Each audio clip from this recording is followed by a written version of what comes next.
This is what people make decisions for.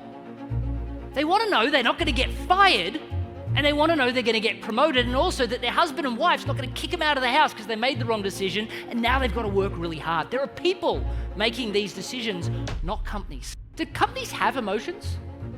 No. People have emotions. You did a wonderful job because nobody does this stuff. No one talks about the individual. But what I would love you to do, if it's okay, if you can think of a story, one of these types of stories, and share it with the audience.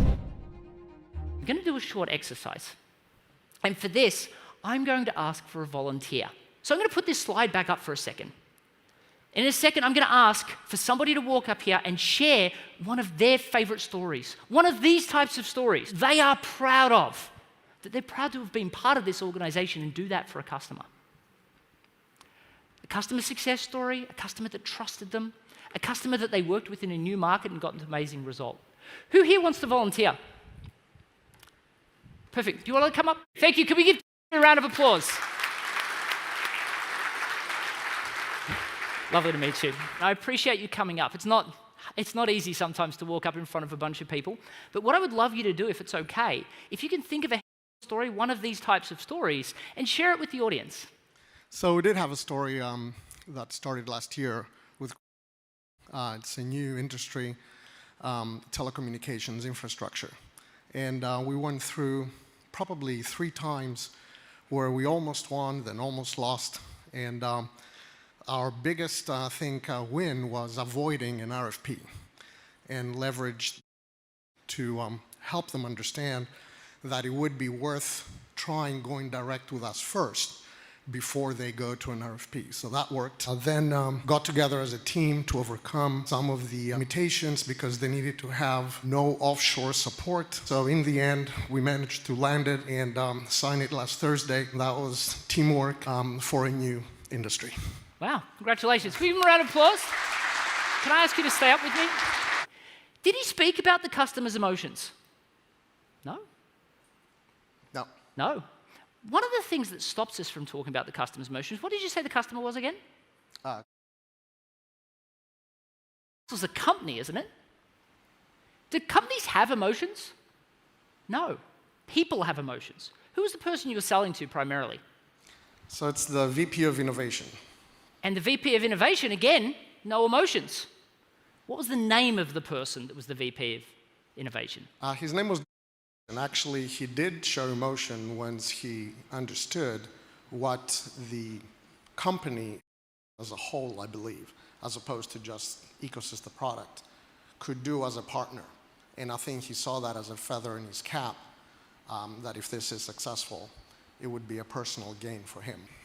So great. So he saw it as a feather in his cap. Right. But he was going with multiple vendors, right? Why do you think he was doing that? That's part of the process in the company that they have to explore more than one option. Absolutely. But do you think it was a big decision? Right. There's some horrible statistics about transformations and how much they go wrong, isn't there? Do you think that if this had have gone wrong, it would have felt pretty bad? Sure. If he made the wrong decision, do you think maybe people would go, you know what, I don't think you're cut up for this role. Maybe there's a demotion in your future, or maybe a sideways shift where you can stop making some pretty bad decisions. Yeah? Yeah. Do you think he had to trust you a lot? Absolutely. How long is this implementation going to take?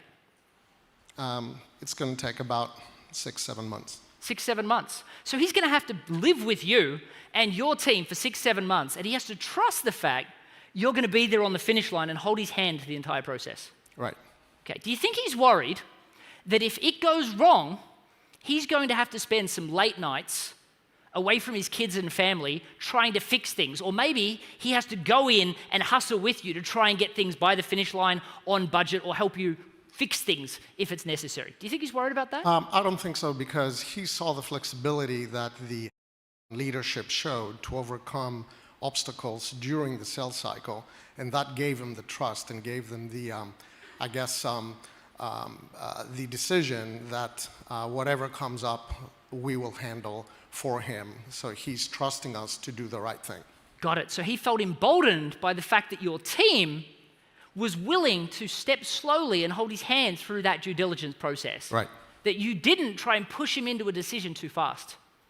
Right. And because of that, he has to believe, but he's still going through a leap of faith, because let's be honest, when you're talking to the sales team, sometimes the moment the contract is signed, all of a sudden it's like, hey, here's the operations team. I know you've got no relationship with them, but good luck. Right? So still, he had to trust that. So he's going through a lot of emotions. Now, when you said it's not currently done, right? It's just, the agreement's just been signed. Correct. Okay. So let's imagine for a second moving forward. If this all goes well, is that a good thing for them? It's a feather in his cap. Lots of eyes on him then. When you say a feather on his cap, what does that mean really? That means that he may get a promotion, he may get a bigger role, which means we will double, triple our relationship with that company. Brilliant. So it's great for your organization, great for though, right? What did we hear? Like, we just heard a presentation about incentives. And how great is that for you guys, that you get to make more money? So does promotions, credibility, money. This is what people make decisions for.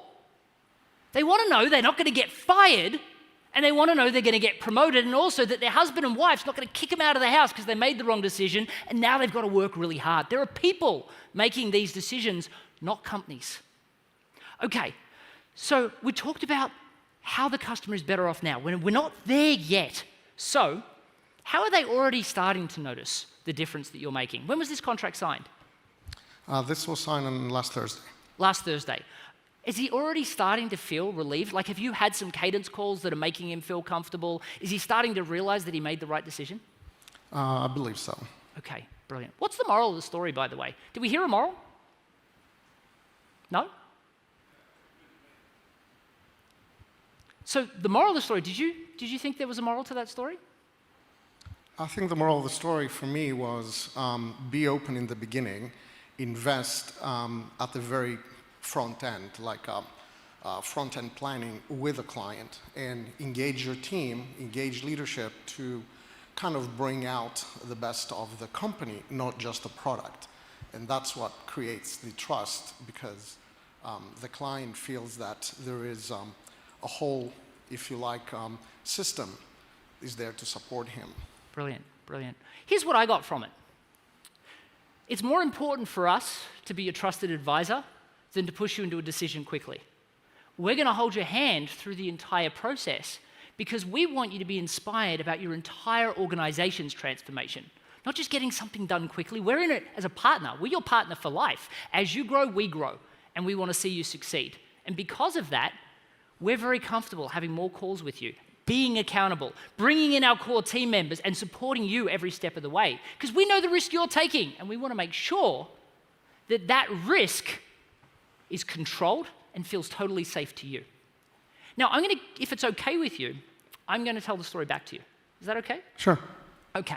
Now, before I do that, I'm going to explain that he did a wonderful job. Again, can we give him a round of applause?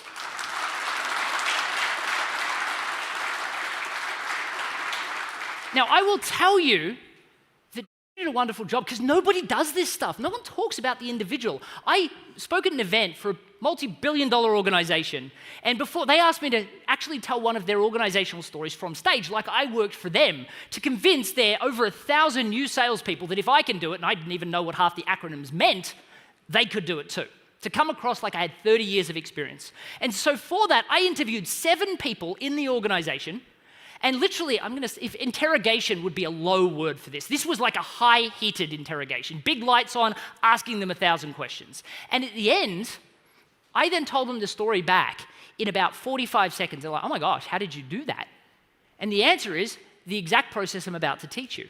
But more than that, I said, well, I'm glad you like the story, but here's the thing I don't understand.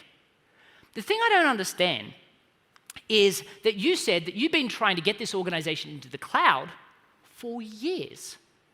Yet all of a sudden, you get this phone call. Funnily enough, the guy's name was also. You get this phone call from, and he's like, I've decided we're moving to the cloud.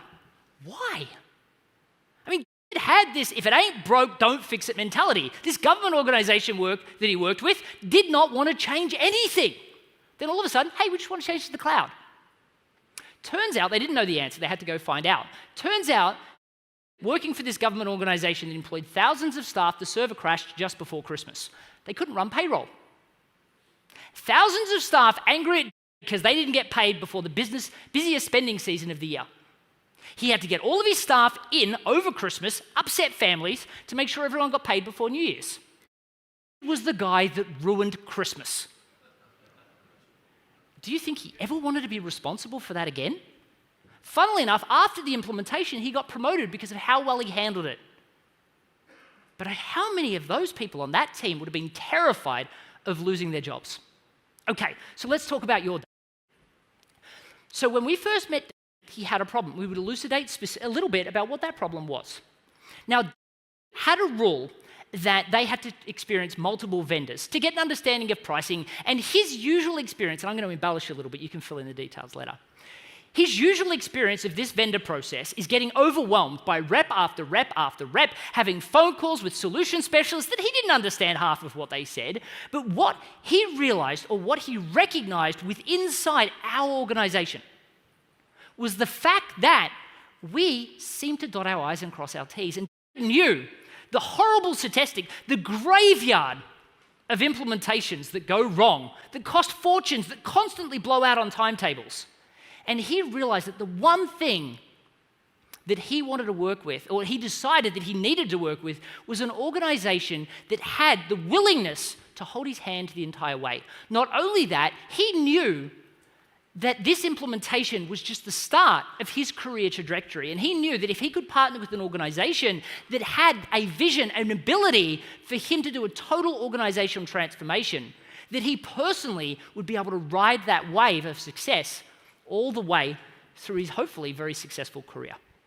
Now, as he went through all these interviews with other supply partners, he started to realize the depth. He started to realize the organizations that we were requiring and our vision for not just focusing on single point solutions, but being the true trusted partner for organizations for all of the requirements that they have as they go through a total organizational transformation.